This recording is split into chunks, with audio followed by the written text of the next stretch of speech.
n'en déplaise à M. Jeannet, cette gestion des fonds européens par la précédente majorité est quand même assez surprenante.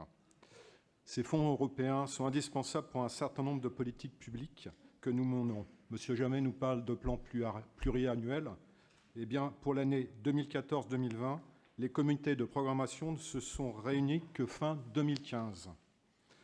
Ce qui est le plus hallucinant là-dedans, c'est la faiblesse des investissements. Uniquement 1,76 million d'euros. C'est un taux de réalisation inférieur à 20%.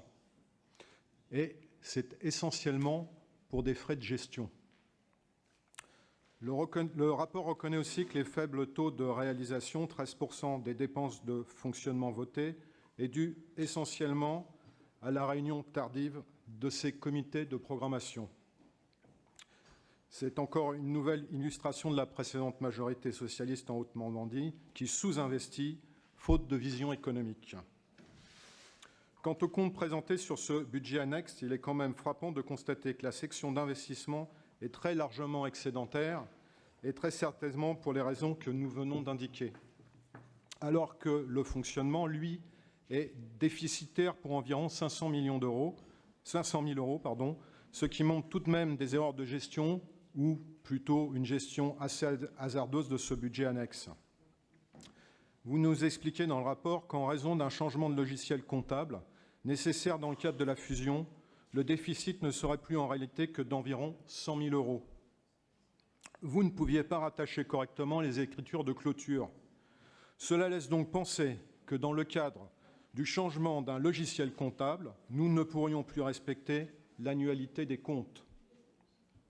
De même, vous nous indiquez que, comme le déficit de fonctionnement est inférieur à 5% du montant du budget global de fonctionnement, il n'est pas nécessaire de saisir la Cour des comptes. C'est effectivement la règle.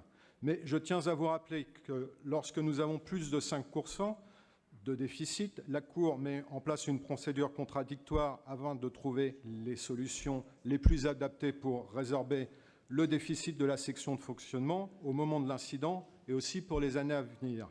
Mais l'absence de cette saisine ne veut pas dire que nous n'allons rien faire. Au contraire, Madame la Présidente, c'est alors à vous, ou plutôt à Monsieur le Président et à vos services de proposer à l'Assemblée les solutions pour que l'incident ne se reproduise pas. Ainsi, dans ce rapport, vous faites un constat. Le déficit de la section de fonctionnement n'est pas très grave, car la section d'investissement est largement excédentaire.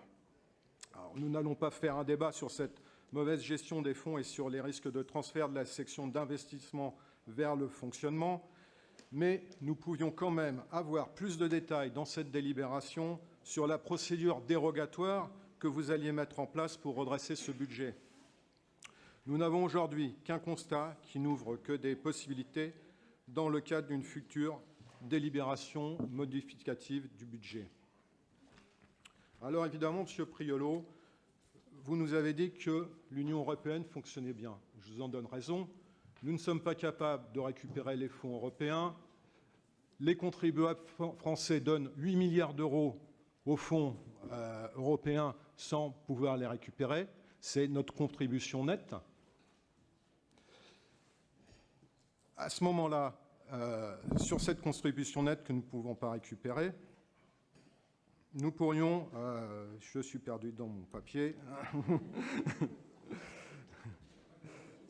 que nous ne pouvons pas récupérer.